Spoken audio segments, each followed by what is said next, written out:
ძალიან დიდი მნიშვნელობა აქვს, რომ ვიყოთ მშობლის როლმა არ ჩაანაცვლოს პარტნიორის როლი. შემდეგი კრიზისი ეს არის სადღაც 10 წლის ოჯახის კრიზისი, აქ ვეძახით ამას, რომ რაღაცა ღირებულებების კრიზისი არის. ვალდებულებებმა და პასუხისმგებლობებზე დაფუძნებული ოჯახი ემოციებისგან მოკლებული არის. ჩვენს პარტნიორთან ერთად დასასვენებლად სადღაც მიდიოდე, მაგრამ სანამ ბავშვები პატარები არიან, მაინც ყურადღება გააქვს იმაზე, რომ აი რაღაცა დატოვე, შენ მიდიხარ დასასვენებლად და ეხლა მიდიხარ ისე, რომ არაფერი აღარ გადაარდებს. მიაქცეთ ყურადღება თქვენი ოჯახი რა საფეხურზე არის, რომელ საფეხურზე ადის და ისაუბრეთ, რაც მთავარია თქვენს პარტნიორებთან, იმიტომ რომ თითოეული კრიზისის გადალახვა ღია თანასწორი კომუნიკაციის გარეშე არ გამოდის ისევე, როგორც ჰარმონიული ადაპტაცია ნებისმიერ გარემოში.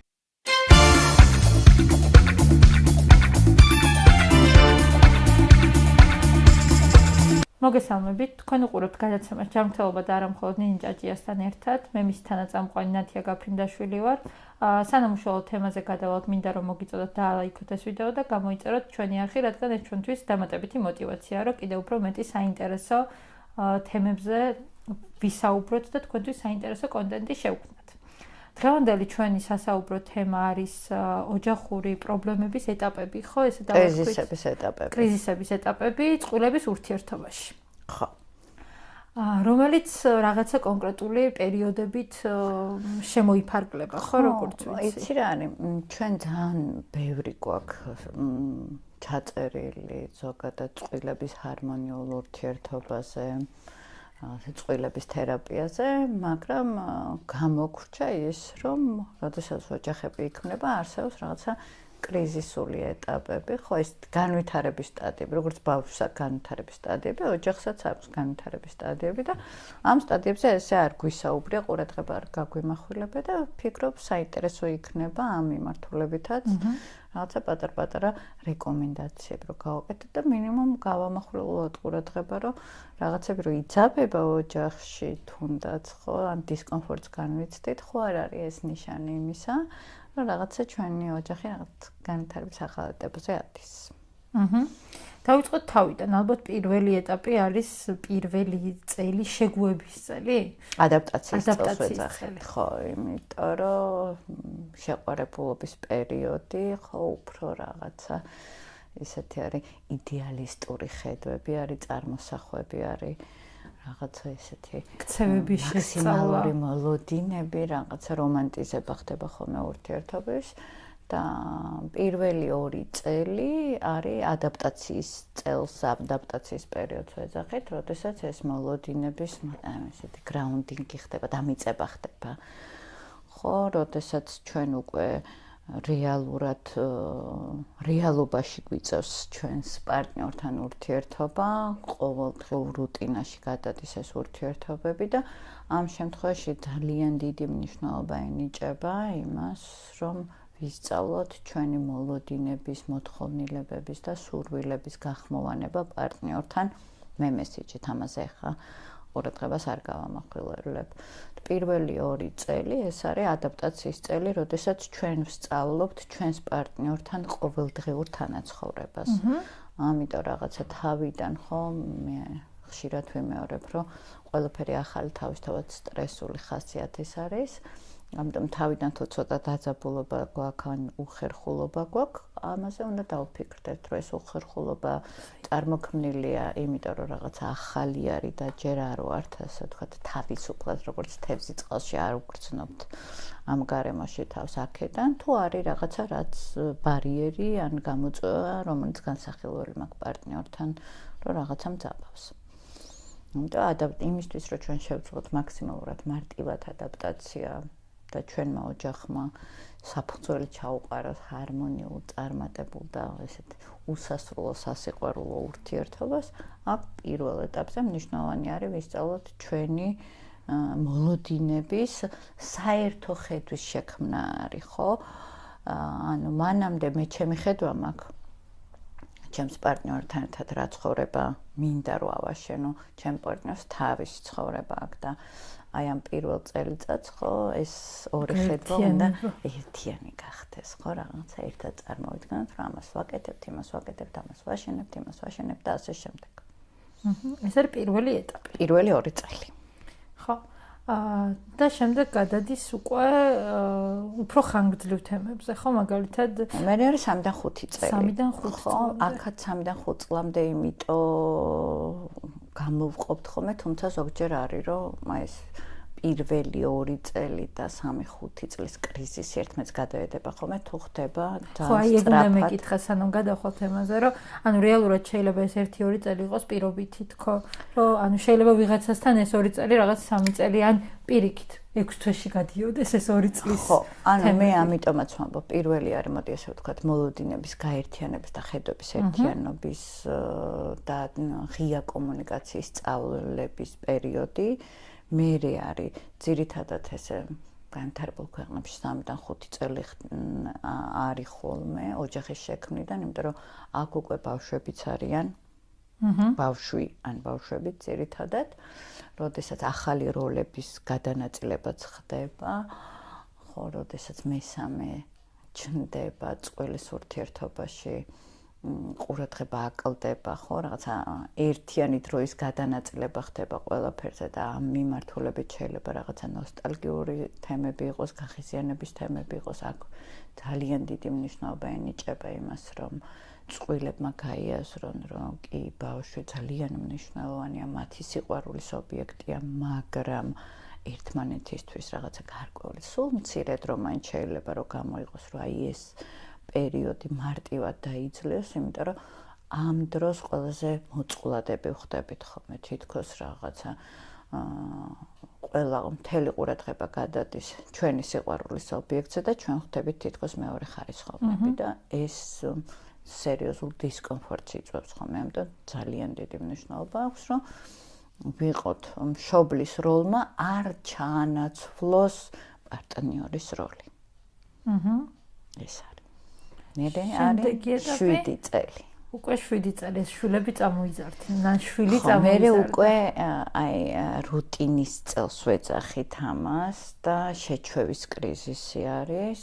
რეალურად მოვერგეთ უკვე მშობლის როლსაც, ასე თუ ისე პარტნიორის როლსაც და აქ მთავარი ამბავი არის ის, რომ არ დაგვავიწყდეს რაღაც საკუთარ მიზნებზე, საკუთარ სურვილებზე, საკუთარ მოთხოვნილებებზე კონცენტრაციის გამახვილება, რომ არ ჩავიჭედოთ მხოლოდ ამ როლებში და ამ შემთხვევაში მთავარი რეკომენდაცია არის ხოლმე, რომ აი ეს პირადი საზღვრების დაცვა, საკუთარ თავზე ფიქრი, საკუთარი როლების გარეშე საკუთარ აი ამ პიროვნულ ბირთვზე ფიქრი, რომ მე ვინ ვარ, რა ვარ, მე ხო არა ვარ მარტო ცალკეული ჩემი სოციალური როლები, მე ხო იმაზე მეტი ვარ, ვიდრე ცალკეულად აღებული ჩემი სოციალური როლები და აი ამ რუტინამ პასუხისმგებლობებმა და ვალდებულებებმა არ გადაფაროს აი ის აღფრთოვანების, ის რაღაცა სიყვარულის და ინტერესის ემოციები, რომლის გამოც ზოგადად შევქმნით ეს ოჯახი. ეს არის 7-დან 7-8 წელი, ხო, როდესაც ასე თუ ისე ბავშვები წამოსდილები არიან. წამოსდილებზე მე არ ვიცახი რომ რაღაცა ასაკი დიდი არის, ხო, რამდენიმე წელი გავიდა რეალურად და უკვე ადაპტირებული ვარ ჩემს როგორც მშობლის როლთანაც, ასევე პარტნიორის როლთანაც და ასე შემდეგ, ხო? მაგრამ აქ მთავარი ის არის, რომ მაინც ამ 7 წლის კრიზისში მაინც ჯერ ბავშვები პატარები არიან და ამიტომ ესეთი დიდი ყურადღება მაინც აი ამ ბავშვების აღზრდაზე მიდის და აქ მნიშვნელოვანი არის მშობლებმა ერთიანი პოზიციაც შეიმუშაონ რეალურად, როგორც ზრდიან ბავშვებს, იმიტომ რომ აი ესეც ქმნის ხოლმე კრიზისებს. საქართველოში განსაკუთრებით ხო რაღაცა ძირითადად ან დედით აშინებენ ხოლმე, ან მამით და ამ შემთხვევაში აი თითქოს არაფერი ხო ბავშვის დაშინების მექანიზმი არის, მაგრამ გინდა არ გინდა არაცნობიერად შენ მაინც სეპარაციას აკეთებ უკვე შენი პარტნიორისაგან და ეს ძალიან დიდ ზეგავლენას ახდენს. შემდეგი კრიზისი ეს არის სადღაც 10 წლის ოჯახის კრიზისი, აქ ავეძახით ამას, რომ რაღაცა ღირებულებების კრიზისი არის, იმიტომ რომ ჩვენც ვითარდებით, სამყაროც ვითარდება, რაღაცებს გადაფასებები ხდება, ამ კრიზისების დაძლევის ფონზე რაღაცებს ან ვიმატებთ, ან ვაკლებთ და მნიშვნელოვანია, ბავშვებიც უკვე ზრდასრულები არიან და ნელ-ნელა როგორ ვისწავლოთ აი ესეთი საერთო ღირებულებებზე, საერთო ფასეულობებზე, საერთო ინტერესებზე დაფუძნებული ურთიერთობის ჩამოყალიბება, ეს და მეორე 15 წლის კრიზისი არის ხოლმე, რომელიც აი ყველაზე მტკივნეული არის, როდესაც როლებით ხდება პიროვნების ჩანაცვლება, თითქოს აი ამ ფასეულობას და ღირებულებებს ვკარგავთ და ბავშვები რო იზრდებიან, ისინი ხო სეპარირდებიან ნელ-ნელა ჩვენთან. და მეობას კარგავთ. ხო, რაღაცა ფუნქციას კარგავთ თითქოს და ეს აუცილებლად აისახება პარტნიორულ და ოჯახურ ურთიერთობებზე. ჩვენ როდესაც ოჯახურ ურთიერთობებზე ვსაუბრობთ, თქვა წყვილებთან ურთიერთობისაგან განსხვავებით, აქ ოჯახის ყველა წევრთან კომუნიკაცია მოიაზრება, ხო, რა ურთიერთობას, რა არქიტექტურას ვაყენებ მე როგორც პარტნიორი ჩემს პარტნიორთან, მე როგორც დედა ჩემს შვილთან და ზოგადად ჩემი პარტნიორი როგორც მამა, ან რაღაც ავტორიტეტი, ან მამობილი, რა ვიცი მე, ჩემს შვილთან და აი ეს არქიტექტურა საბოლოო ჯამში რა ფუნდამენტზე დგას, ხო? და აი ეს ფუნდამენტი განსაკუთრებით მგრძნობიარე ხდება, როდესაც უკვე ბავშვებიც წამოზრდილები არიან, უკვე კომუნიკაციის ესე ვთქვათ, შესაძლებლობა მეტი გვაქვს. და აი ამ ფასეულობების ღირებულებების და ყველა ოჯახს თავის კულტურა აქვს, ხო? აი ყველაზე მნიშვნელოვანი ამ მომენტში დგება ხოლმე 10 წლის თავზე, რომ რა აი როგორც კორპორაციაში კორპორაციული კულტურა არის, რა კულტურა გვაქვს ჩამოყალიბებული, ხო? იმიტომ რომ ეს უკვე 10 წლის თავზე ისეთი ჩამოყალიბებული რაღაცა ხედვა არის, წესები, დაშვებები, ხო? აკრძალვები, შესაძლებლობები. ანუ რაზე ეფუძნება ჩვენი აი ეს ოჯახი, რა ფუნდამენტზე დგას, ამის გააზრება ხდება. შინათ არის ხოლმე რომ რაღაცების გადაფასება ხდება და მნიშვნელოვანი არის რომ გავიაზროთ, რომ ეს გადაფასება როლთა ცვლილებების გამო ხდება, თუ რაღაცა შინაგანი კონფლიქტები არის, რომელიც ხელს უშლის აი ამ ოჯახს ჰარმონიული ურთიერთობისათვის. და თუ კი აი ამას ვერ ვადგენთ ხოლმე, მნიშვნელოვანი არის რომ კომუნიკაცია ხო მქონდეს სპეციალისტთან, რომელიც დაგვეხმარება, რომ თუ რაღაცა დისკომფორტი გვაქვს, საიდან მოდის ეს დისკომფორტი, ამაზე რომ ვისაუბროთ. შორის, როდესაც ოჯახური თემებთან დაკავშირებით პატარა საკეთებ ხოლმე, რამოდენიმე კომენტარი გამახსენდა ეხლა რა, რომ თუ 10 წლის ოჯახსო ფსიქოლოგი სჭირდებაო, ისედაც უნდა დაიშალოსო. და ანუ ამასთან დაკავშირებით მინდა და ეს კომენტარი ხა უცბად გამახსენდა მე თქვა. არ და რეალურად შეიძლება უხეშად რო თქვა. გისაუბრია. მოდი ცოტა შეამოწმებული ფორმა მოდი, ხო. ინფანტილიზმია. აი ესეთ დამოკიდებულება, იმიტომ რომ ოჯახიც ეს არის ცოცხალი დინამიური შინაარსი, რომელიც ვითარდება და რაღაცა კრიზისები, ანუ ბავშვი თუ გარდატეხის ასაკში არის და რაღაცა აი ამ იმას განვიცდის, რა ქვია, იდენტობის პრობლემას, ანუ ეს ბავშვი უნდა გავაგდოთ, ხო? ზუსტად ეს არის, ოჯახიც ვითარდება, ჩვენც ვითარდებით და გარემო ფაქტორებიც რაღაცა ზეგავლენას ახდენენ აი ამ ჩვენს ოჯახის ჩამოყალიბებაზე. ამიტომ ძალიან დიდი მნიშვნელობა აქვს რეალურად იმას, თუ როგორ ვუმკლავდებით და აი ამ გარდამტეხ პერიოდში რაზე ვაკეთებთ აქცენტს და დახმარების თხოვნა პირიქით მე მგონია რომ სიმამაცი არის და სულ მაგას ვიძახი რა რომ განვითარებულობა, წარმატებულობა და ჩამოყალიბებულობა ნიშნავს იმას რომ მე როცა ვიცი რომ რაღაცა დისკომფორტი მაქვს, შემიძლია დახმარება ვითხოვო. იმიტომ რომ თუ არ ვიცი, მაშინ არ ცოტა თორე როცა ვიცი და მაქვს ამისი ესე ვთქვათ, გამბედაობა, რომ დახმარება ვითხოვო, რატო არა? რა ვიცი, გულის დაავადება რო გაქვს, შენით იკეთებ ოპერაციას? დაახლოებით ისეთივე რაღაც არის.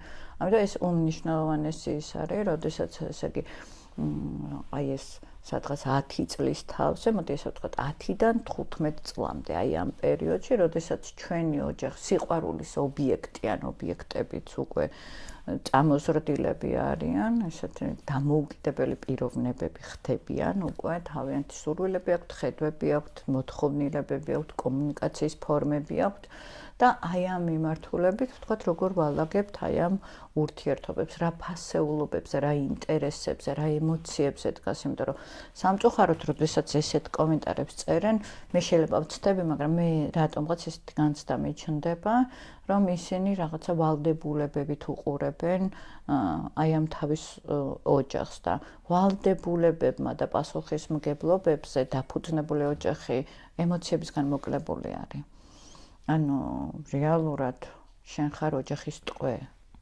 ოჯახი კი არა გაქვს, რომელიც გასაზრდოებს. ტყვე ხარ, მორჩილი ხარ, დაქვემდებარებული ხარ. და თითქოს ეხლა არ მინდა კონკრეტული ადამიანების შეურაცხყოფა გამომივიდეს, მაგრამ თითქოს გამოდის, რომ რასაც თვითონ ვებედავს, სხვას მოუწოდებს თითქოს იმისკენ. ხო. რაღაცა ეგრე გამოდის, ეხლა რაზეც დავფიქრდი. ხო, და ამდენ ძალიან მნიშვნელოვანია, იმიტომ რომ წარმოიდგინეთ, თუ ეს კრიზისები, მათ შორის თუ გადახედავ, ხო, აი ბავშვის განვითარების კრიზისებსაც ემთხვევა, ხო? 3 წლის ასაკის, ესე ვთქვათ, პირველი ფუნდამენტური კრიზისია, როდესაც ნეგატივიზმი არის, არას თემა, ხო, ეს ბავშვებზე, როდესაც ვსაუბრობთ. მეორე კრიზისი არის 7-8 წლის ასაკში, როდესაც ის სკოლაში მიდის, უფრო დამოუკიდებელი ხდება რაღაცა, ხო? მერე აი ეს 10-15 წელი რა თინეიჯერობის კრიზისი არის, ხო? და ეს ოჯახი ხო, სისტემა არის და სისტემაში არსებული თუ ერთი წევრი მაინც კრიზისს განიცდის, გინდა არ გინდა ეს ქცევით მოდელებსა და იმებზე ხდება. ამიტომაც არის მნიშვნელოვანი, რომ გავიაზროთ და უნდა ვიცოდეთ, რას ვაკეთებთ. თქვათ, როდესაც ჩვენ ვსაუბრობთ, ასე ვთქვათ, ოჯახის თინეიჯერობის კრიზისზე 10-15 წელი, ეს ნიშნავს იმას, რომ ჩვენ რაღაც ახალი ტიპის ქცევები გვაქვს ჩამოსაყალიბებელი, უნდა ვისწავლოთ მათ შორის შვილებთან ისეთი კომუნიკაცია, რომელიც კონფლიქტს არ შექმნის, არ გქონდეს დანაშაულის შეგრძნება თუ ვატყობთ, რომ ჩვენი შვილები ჩვენგან უფრო სეპარირდებიან, ხო და იმიტომ რომ ეს ბუნებრივი პროცესი არის და ამ შემთხვევაში ის გამოთავისუფლებული დრო, როდესაც სანამ პატარა იყო და ჩემი დროის მთელი ეს ნაწილი ამ ბავშვის აღზრდაზე მიდიოდა, სად უნდა წავიღო? ძირითადად აი ეს არის ფუნქციის დანაკლის განიცდიან ხოლმე, რომ ამით გრძნობენ ადამიანები თავს რაღაცა სრულფასოვან ადამიანებად და სწორედ ეს არის, როდესაც ჩვენ ეს არის ნიშანი იმისა, რომ ჩვენი სურვილების მიზნების ნაკლებობა გვაქვს სადღაც რომელიღაცა კრიზისის დროს დაგვრჩა. და ბოლო კრიზისი ეს არის სადღაც 15-20 წელი, მოდი ესე ვთქვათ, წესით ნორმალურ ოჯახში, ცარიელი ბუდის სინდრომი ჩნდება, როდესაც შვილი უკვე დამოუკიდებელია? ხო. როდესაც ოჯახიდან მიდიან, ხო? ნუ პირველ წელს უბრუნდებიან. მოდი ესე ვთქვა. იცი რა არის, პირველ წელს კი არ უბრუნდებიან პირიქით. ანუ ეს კრიზისები, რამაც გაიარა, ეხლა შეუძლიათ, რომ აი მთელი თავიანთი დრო, სურვილები, მიზნები, როდესაც პირველ წელს რო ილაპარაკეს რას აშენებენ და მერე ხო იყო რაღაცა პერიოდები, რომ ამდენ დროს ვერ ახმარდნენ, რაღაცა პასუხისმგებლობები მეტი იყო.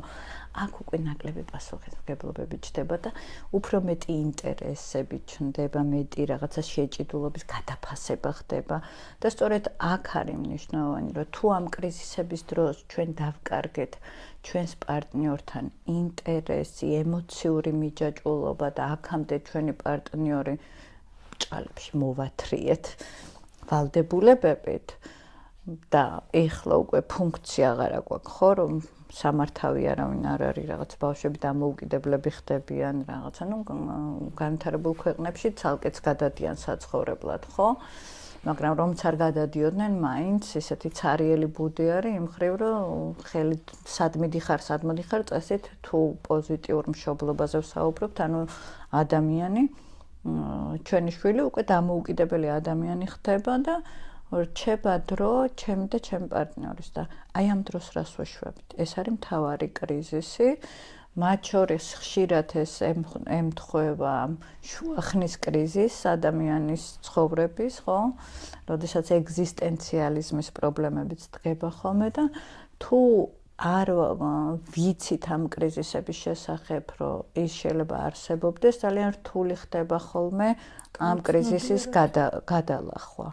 ხო, იმიტომ რომ ვატყობთ ძირითადად დისკომფორტებს და გვგონია, რომ ეს დისკომფორტი რაღაცა არასწორმა გზამ წარმოშვა და არა იმან, რომ განვითარების ახალ საფეხურზე ვართ გადასასვლელები. ამიტომ ამ მიმართულებითაც ძალიან მნიშვნელოვანია და პირიქით მე ეხა ამ კრიზისში ვარ გეგისთან ერთად და მინდა გითხრათ ყველაზე კარგი კრიზისი არის ყველაზე კარგი მეტი დრო შენთვის შენი მეორე ნახევრისთვის ან პირველი ნახევრისთვის ან შეყვარებულისთვის ან ქმრისთვის რაც გინდა ის რო დაარქვა სადაც იმ სურვილების მიზნების და ხედვების განხორციელების საშუალება გაქვს ისე რომ არ კონდეს დანაშაულის შეგრძნება, იმიტომ რომ მე ჩემი მაგალითი მოვიყვანო, რომ შეიძლება შენს პარტნიორთან ერთად დასასვენებლად სადღაც მიდიოდე, მაგრამ სანამ ბავშვები პატარები არიან, მაინც ყურადღება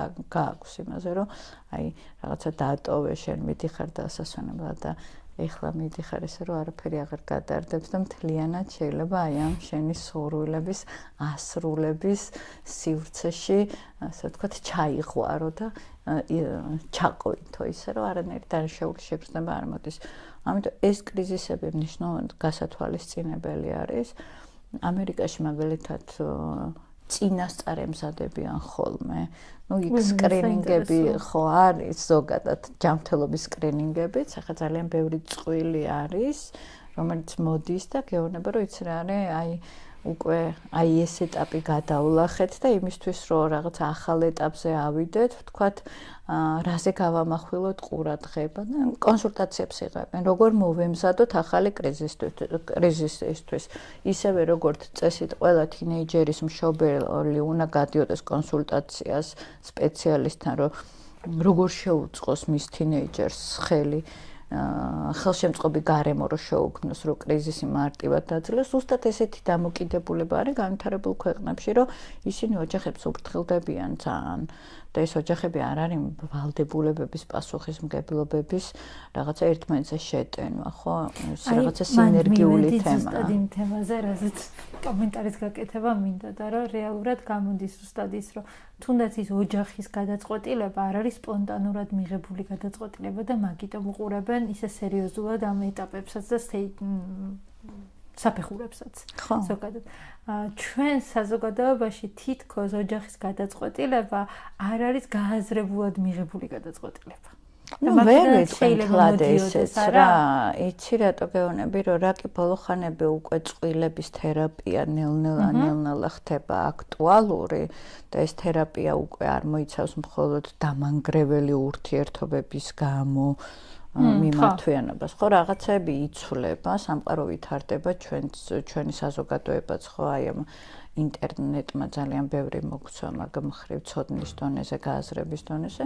ამიტომ ხო არის სპონტანური გადაწყვეტილებები, არის მე ისეთი ოჯახებიც ვიცი საქართველოში, რომ იმიტომ ქმნიან ოჯახებს, რომ რაღაცა პასუხისმგებლობები და ვალდებულებები შეტენონ ერთმანეთს, მაგრამ ეს ხო დისფუნქციური არის, რომელიც აუცილებლად იმას იზამს, რა ქვია, ადრე თუ გვიან კრახს განიცდის და კრახის განცდაზე მე არ გულისხმობ, რომ აუცილებელია ოჯახი დაინგრეს.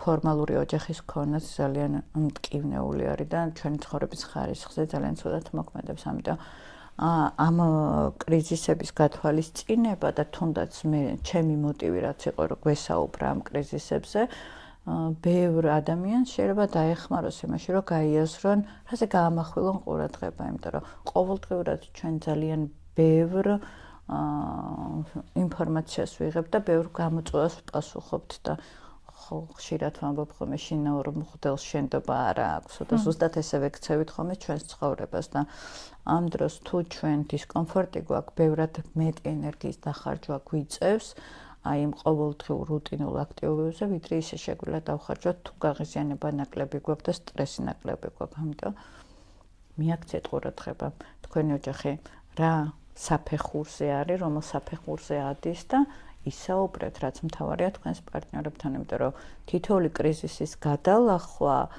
ღია თანასწორი კომუნიკაციის გარეშე არ გამოდის ისევე როგორც ჰარმონიული ადაპტაცია ნებისმიერ გარემოში. კომუნიკაცია არის ის მთავარი საშუალება, რითაც ჩვენ ვურთიერთობთ გარემოსთან და განსაკუთრებით ჩვენთვის მნიშვნელოვან ადამიანებთან. კარგი, დღეისათვის მე პრინციპში მეტი კითხვა არ მაქვს, თუ თემასთან დაკავშირებით რამის დამატება გინდა, თუ არ და დავამშვიდობოთ ჩვენს მაყურებელს. თუ თქვენ ამ გადაცემის მოსმენის შემდეგ რაიმე შეკითხვები გაგიჩნდებათ, მოგწერეთ და მე დეტალურად შევეცდები, რომ ან ვიდეოს სახით, ან ბლოგის სახით, ან კომენტარის სახით გიპასუხოთ, იმიტომ რომ ვფიქრობ, ძალიან მნიშვნელოვან თემას შევეხეთ და მგონია, რომ კიდევ ბევრჯერ შევეხებით ამ საკითხებს. ამიტომ დიდი მადლობა, რომ გვიყურეთ.